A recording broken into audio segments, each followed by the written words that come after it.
Hello, YouTube. Welcome to the Someday Readings channel with your host, the Someday Reader.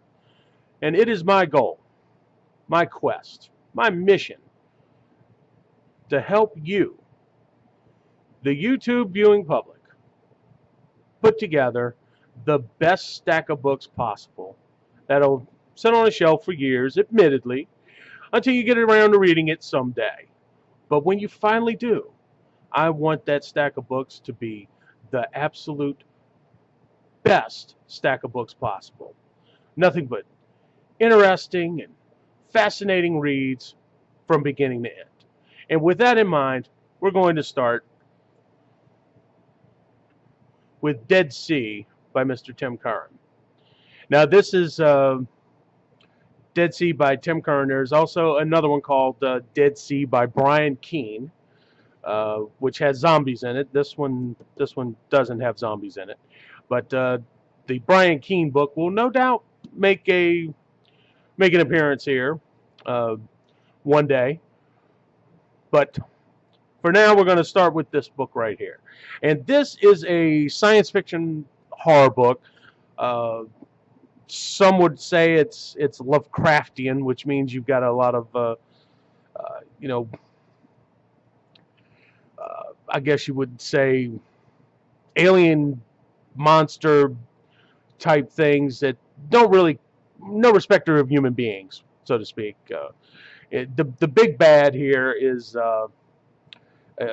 kind of an elder god type character, I guess you would say, but doesn't have as many consonants in its name, so it's pretty easy, to get around it.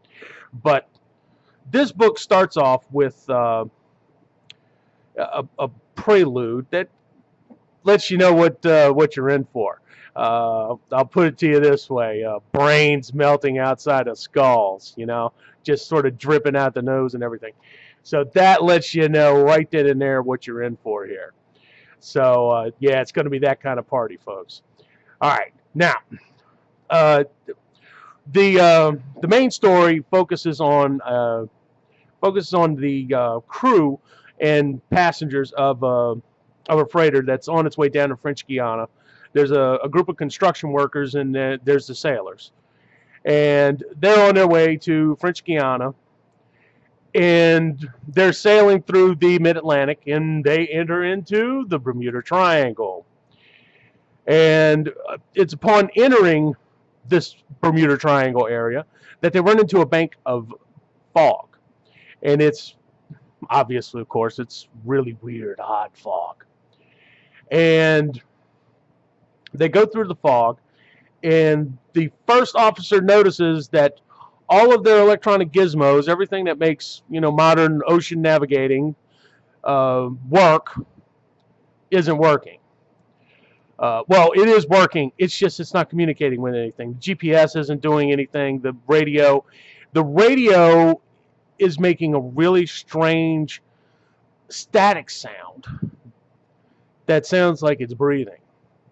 Yeah, sounds like something breathing, and every now and again it sounds maybe like something's chuckling. Naturally, of course, the crew of the ship, they're not your old type mariner type people, with the there's bad things ahead, it's a cursed sea, that kind of thing. These are reasonable people. These are graduates of the Merchant Marine Academy up there in New York. They're professionals. So they're naturally, of course, and the thing is that they're in the fog doesn't dissipate. It stays. And they also notice that there's seaweed everywhere. Big, thick clumps of this seaweed. And there's the fog, and the fog is kind of an unnatural fog. It sticks to you. It's kind of slimy. And so the first officer and the captain, they're like, well, hey, we just need to maintain everything. We just need to be, we need to keep everybody calm. And so it's normal routine, nobody worried, nobody panic. Well, that only goes so far. And what brings that to a crashing in is one of the crew members comes shooting up out of the bilges where they were working to remove the seaweed and runs out on deck screaming at the top of his lungs that something is inside of him trying to eat him alive.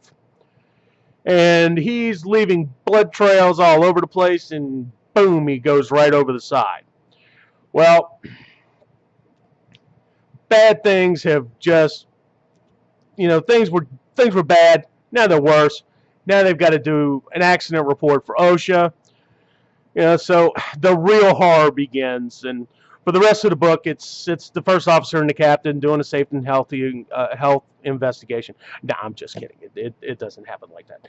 But what happens is they go through their routine. They do the man overboard drill. They launch the boats from the ship. They try to find the guy. They can't find him. Well, the crew members of the boats tell the first officer, look, we were out there and things were bumping up against the bottom of the boat. And I've had fish bump up against the bottom of a boat I've been in, and this didn't sound like fish. It sounded like hands or whatnot. So things are definitely getting weird. So the construction guys are like, hey, look, what is going on here? Tell us what's going on. And the first officer's like, look, don't worry about it. We've been in this kind of stuff before. This is just fog. We're taking all of the precautions. The guy he had an accident, and, it was just a horrible accident, and everything's under control. Well, again, two guys are out on about a boat. They're may have just completed doing the whole King of the World thing, but since these were the sailors, they had probably done that earlier on in their careers, and so they weren't, really probably not doing that. It lost its magic at this point. But they're talking about the strange things that are going on, and right in the middle of their conversation, something swoops out of nowhere and just grabs one of the guys and just hauls him right off the deck. And naturally, of course, the guy that this happens in front of, he has a moment. And things just start really, everybody's like, whoa, whoa, whoa, whoa, whoa. What the hell is going on? Well, they don't have very much time to worry about, poor guy that got swept up off the deck and carried off by, who knows what.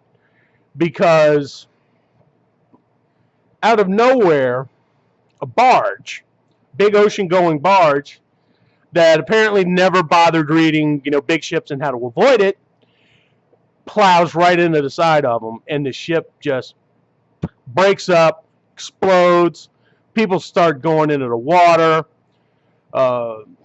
total pandemonium. So things have gone from bad to absolutely horrible, because now not only are you trapped in this fog-shrouded, seaweed-choked ocean, but you got no boat. You got no ship now. So guys go in the water. Some of the construction guys, they end up floating on some crates.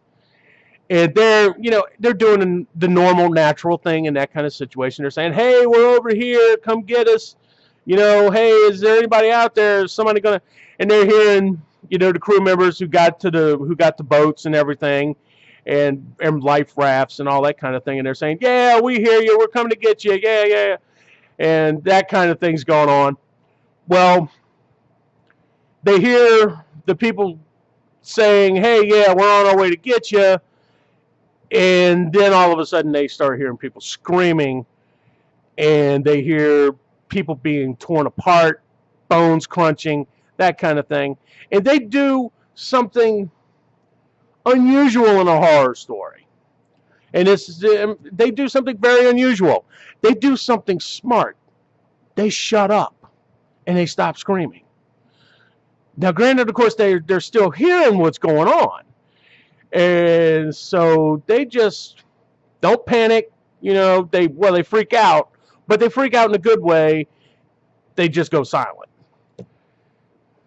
So very, very good that that these guys do something sensible. They don't do something incredibly stupid. In fact, that's one of the things I will say about this book is that it is a horror story, but there's very little uh, uh, incidents of people doing things that are incredibly stupid that make you go, criminy. But so anyway, and the thing is what you need to understand is that this book builds the tension. And I know when you hear it builds the tension, you're thinking, it's just one boring page after another. That's not the case here. What you have here is this book is one little horror vignette after another. It's one little horror after another, just multiplying and compiling on top of each other until you get to the end. I mean, it's not dull in that there's long stretches where nothing happens. That's not the case here. There's always something around the corner, and what's around the corner is usually pretty bad. And I don't want to spoil too much of it, but I will say that the sequence that takes place in this on board the USS Cyclops would have been a great story just on its own. And the thing is that they come to realize that there is a central intelligence that's running this place. And everything in it is moving towards where that central intelligence is. And so as the story progresses, things get worse. They come to realize that all of the little things that are bad enough are nothing compared to what's waiting for them at the end. And what's waiting for them at the end is that brain melting outside your skull bad guy who they end up they kind of confronting. But this is a very, very well written book. As I said, there's very little dullness to it. It's not dull at all. It moves very well, very well from one spot to another.